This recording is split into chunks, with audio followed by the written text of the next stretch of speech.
Ano po nangyayari sa atin? Yung mga ko masakit, parang malay ko siya tapos parang masakit ko. Yung panga mo, ngalay na masakit. Kailan po nagsimula? Matagal na rin yun. Gaano po katagal? Mga isang taon na rin. Isang taon na consistent yun. No? What I mean, tuloy-tuloy po ba yun? Hindi po, sir. Kailan po yung huling pagsakit niya?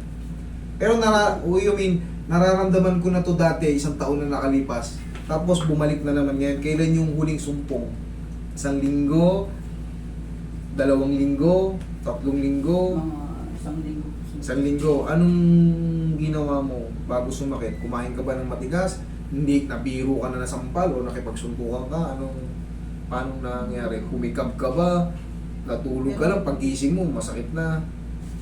Parang meron din pong pag-ikap ko tapos parang ano po. Nabiro ka? Mahilig siyang magganon po. Mahilig? Opo. Okay, sige. Parang naging mahilig. Sabihin na natin may mannerism ka.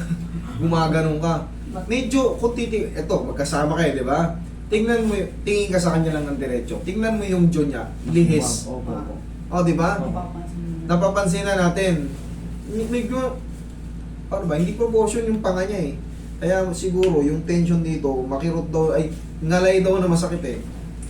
Ayan, tingnan mo yung panga niya rito, mas malaki na. Kumpara rito. Paano po? Tapos yung lips niya parang patulak ng pagano konti eh. Kunti lang, pero halata na eh. Opo, opo. Pero gawa natin ang paraan. Alisin natin yung pain. Hindi na rin po siya makapagtrabaho din po dahil din sa akala niya kasi sakit po dito tapos damay po dito sa tapos dito masakit din. Masakit din yung lalamunan mo. Ilang taon na siyang hindi makapagtrabaho po eh. Papasok sa trabaho. Sige, wait lang. Malitaw. Sige. Opo. Okay. Tapos Sige. yung dito po master sa... Meron din dyan. Pero Sige. pa ano lang. Pasulyap-sulyap lang. Sige. Ito talaga ang main daw eh. Sige nga. Sara. Okay. Huwag matakot ha. Sige nga malaki. Dahan-dahan sara. Diyan ka lang muna.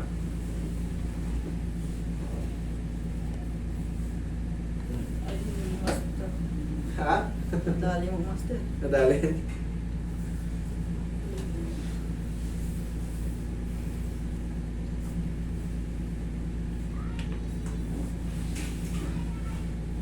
Tayo mga idol. Ay, may ano po. May ano ka? X-ray po pa. Hindi, anong meron ka ba rito? Dito lang po. Ano meron ka rito? Fracture? Masakit. Yung parang alay lang na... Kala ko naman. Hinawat mo ko may x-ray po. Kala ko parang komplikado na eh. Oo, relax na. Oh, sige, upo. Kala ko may pali ka eh.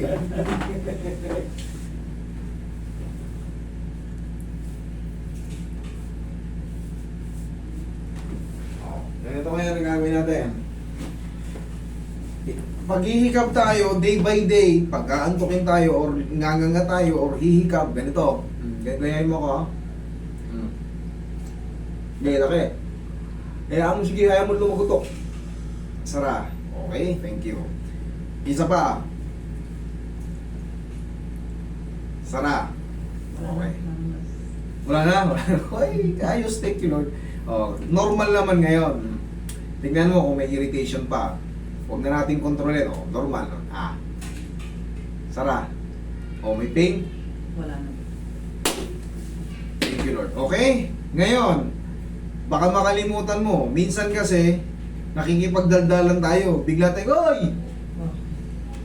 Baka lumagutok. Kung sakali man, nagkamali ka ng ano kasi, bagong adjust eh. Tsaka kumakain tayo day by day. Hindi natin maiiwasan.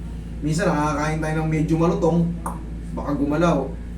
Pagka unang-una pa lang nangyari bago pa, ganituhin nyo kagad. Ganun ka ulit yung ginawa natin, oh. Okay. Para ma-perfect mo. Okay, laki. Yan. Ganyan lang ha? Ha? Ganyan lang. Ano no?